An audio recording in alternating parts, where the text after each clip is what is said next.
Well, let's talk right now to Mark Borkowski, who is, of course, the man to talk to about all matters to do with television, to do with public relations, to do with image. Because ITV's image right now, I have to tell you, is right down the gurgler. In the front page of The Sun this morning, it reveals that we've had enough with this morning. ITV has lost millions of pounds in advertising since Phillip Schofield's affair rocked the broadcaster. And, of course, since his confession last week that he lied to everybody, including his own lawyer, including his wife, including his co-host Holly Willoughby, including ITV, including his own agent, who's now fired him.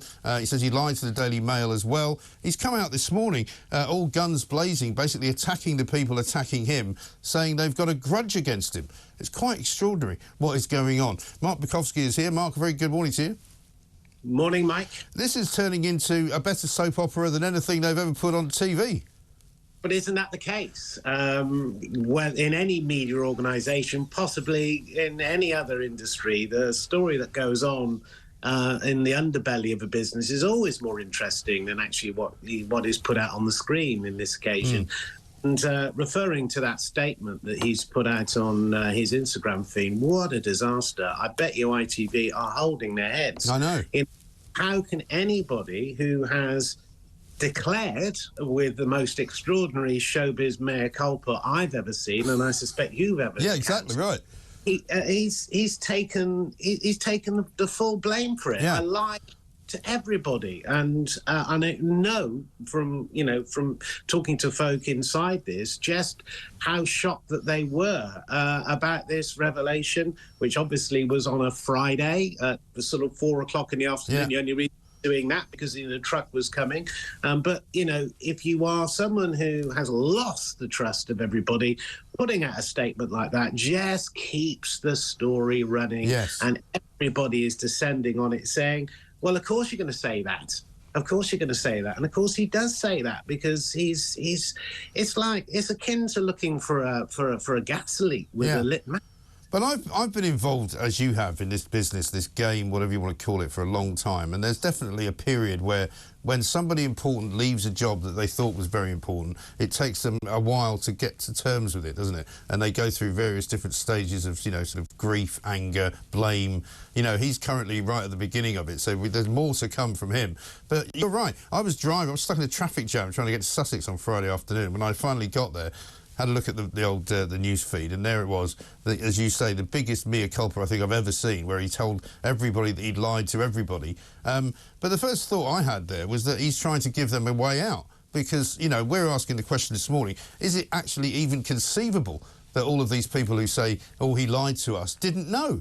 It's incredibly difficult to believe. We've got pictures of them together, these guys going in and out of the Ivy restaurant, pictures of them at ITV, pictures of him by Schofield's side at all times since about 2018, working as his close personal assistant. You know the business we're in. You know how close people are. You know how television people are. Loads of people must have known. I just can't believe. And when we see Dr. Ranj Singh also joining in yesterday and saying, well, I went to the top of ITV to tell them about this toxic culture of bullying, this toxic culture of harassment, he was then himself kind of cancelled. Look, when people leave a programme, there's always sour grapes. So, of course, people are leaping on the back of this, crisis to, get some clickbait for themselves. So that's not surprising. Ever thou shall be thus. Going back to your point, which was about, separation and grief. Look, this guy's had a very illustrious career. He's been on the programme, for 30 years. Leaving it behind, you leave your purpose, you've got a solid legacy, you've got to come to terms with that, because this is all about ego. This is about where you are one of the most important people in television and people pump up your ego. Executives, agents tell you you're the most wonderful person in the world. Nobody gives you sort of the hard truths. No one is a critical friend. You fire people. Yeah, but some people got the hard truth. This is why ITV are now in the firing line, because it's not any longer just about Phillip Schofield. I'm sure he will help with their demise, whether inadvertently or not. But, Piers Morgan was told a hard truth. He was told he had to leave or apologise. Basically, he had to leave because Carolyn McCall had a phone call from Meghan Markle, says Piers, and he accused her of lying over the weekend, and he was not given a free chance to stay. And neither was Jeremy Clarkson. you know, and neither was Jeremy Kyle. You know, and all of these people were kicked out, and you have to draw the conclusion that, you know, they weren't, you know, the flavour of the month politically. That's why they were gone. Meanwhile, Phillip Schofield was protected. Ant McPartner was protected after he drove a car drunkenly into another car, could have killed somebody, you know. And we haven't even started talking about David Walliams and Caroline Flack. Well, look, I mean, bottom line is it all comes down to the power of your agent. Yeah. You know, I think that most of the people you named, you know, didn't have a very, very powerful agent, which Holly Willoughby, Anton Deck, and the rest of them being represented by this group of people. So, well, they all had the same agent, didn't they?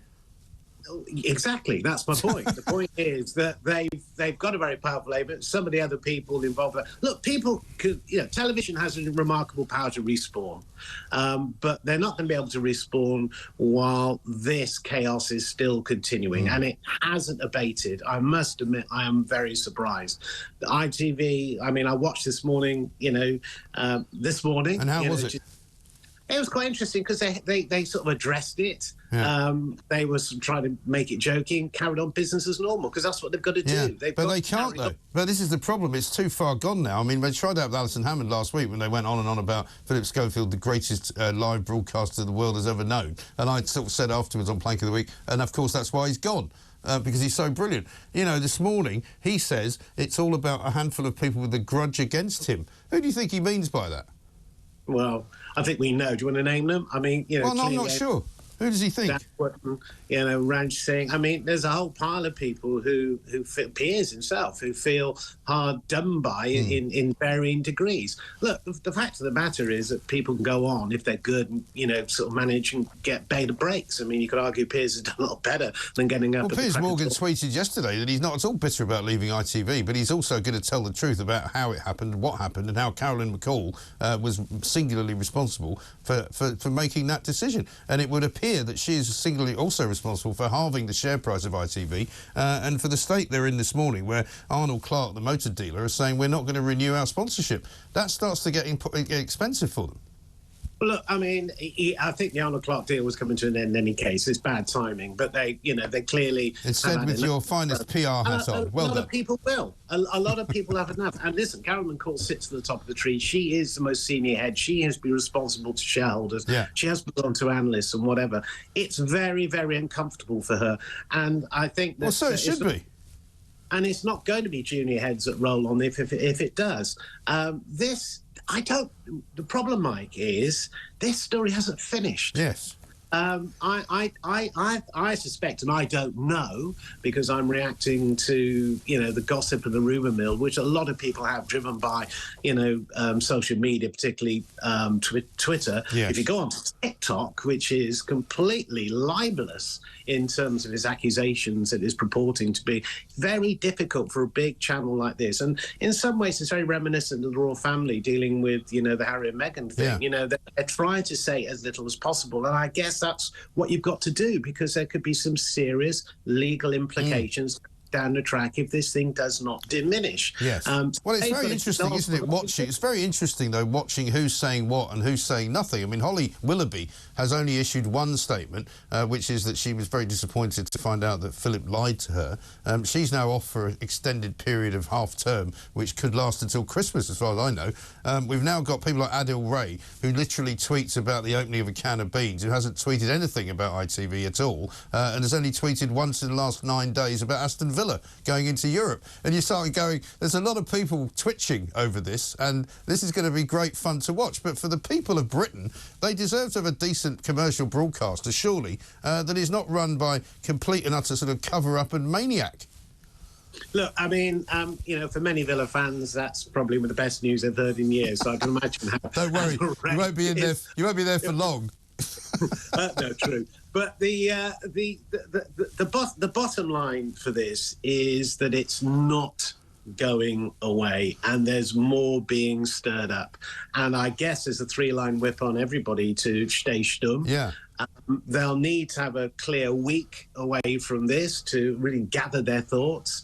I have a huge amount of empathy for Alison Hammond and O'Leary. I mean, paid extremely well, but they've got to broadcast through this chaos, which isn't very easy to Well, put on. presumably their agents, in true TV showbiz style, solidarity with my brothers and all that, their agents will be on the phone to ITV at this very moment saying they're under an awful lot of strain and pressure, they need more money. Well, I think that's true, but I think let's just for a second, Mike, focus on the human cost of this, and people have been dragged into this. The family of Schofield, the friends of Schofield, Well, how about the human cost? How about the human cost of Caroline Flack? What about the human cost to anyone that they haven't looked after properly? What about the human cost of the kid that Ant McPartland drove into? What about that? They didn't seem to care about that. Or the human cost of the people that David Walliams was serving up. Well, there's degrees, yes. I mean, it's a very complex world to be a broadcaster, particularly when you're responsible to shareholders. If it was the BBC, can you imagine the chaos here? I think that there's, if you look on one of the streaming channels at the moment, you'll find a very good program, a drama about what happens on a breakfast show, called The Morning Show. Yeah, that is fantastic. I've seen it. And maybe, just maybe, fiction and fact sort of meld into one, because we're fascinated by this. This is opera. It's not a soap opera. It is a grand scale opera that'll be sitting, at one of the great opera houses around the world. Yeah. And we'll be looking back at this. But if we think of the chaos that they had through Qgate and, how latterly it came out, how many other journalists had jumped the queue, we look at the sort of chaos at Sandy Saxgates with Jonathan Ross. He's now but other journalists that jumped the queue weren't the issue. Holly and Phil are not journalists by their own admission. They're presenters of a morning soft shoe shuffle show where everybody makes nice cookies and pretends they're all friends, and there's never a terrible bad word said about anybody. But when the cameras stop rolling, it ain't like that, I'm afraid. That's why they suffered there. But how about this, right? One of the things that will be the case for Holly Willoughby, this is from a Twitterer to me, Angela. Holly's picture has been removed in a Marks & Spencer's Camberley adjacent to her dress range. Last week there was a huge picture of her. Look, the pressure now focuses on Holly. She's got a bit of grace at the moment. She's supposedly, looking after her kids at half term. If that's the truth, I mean, that's fine. But she's got to come back to this at some time, and that is where the intensity pitches and pivots. The scrutiny is on the show all the time, and that's the chaos that they're swirling around in at the moment. And while the newspapers and people like you and I are having, an ability to debate this, they've got to sort of plow through this, and it's more and more difficult for them. But, let's see. Let's see how well ITV can manage this crisis. Let's see who has to fall. Let's see who can actually stay. Maybe there's going to be a whole host of sort of lawyers being employed with sort of libel being people. So people better be very careful what they say. And if you've got a contract, you've got a big agent and a big corporation, you can't fire people for rumours and tittle-tattle. And if people face up to the bosses and say, no, there's absolute no truth in this is all absolute rubbish, and nepotism, nepo babies are all over the place. Yeah, but they didn't even interview or ask any questions to the guy concerned. That's the other problem. They haven't done what you might call a rigorous search of the information. They basically asked somebody, he said it's not true, and they've gone with that. Well, if it wasn't as thorough, then they're going to get caught out by this. If the sins of the past are going to catch up with them. Yeah. I know at the moment they're having a lot of problems because they're denying loads of things as factual to newspapers, and newspapers aren't believing them and running the stories accordingly, which is a really bad place for an organisation to be, where you don't have the relationship with senior people in media world to sort of trust you. And while the trust is gone, the stories will just multiply, and rumours and gossip will then pick up speed, and it becomes an ongoing sort of perfect storm. Yeah, I think Schofield this morning has opened up a giant can of worms, and we're going to see it.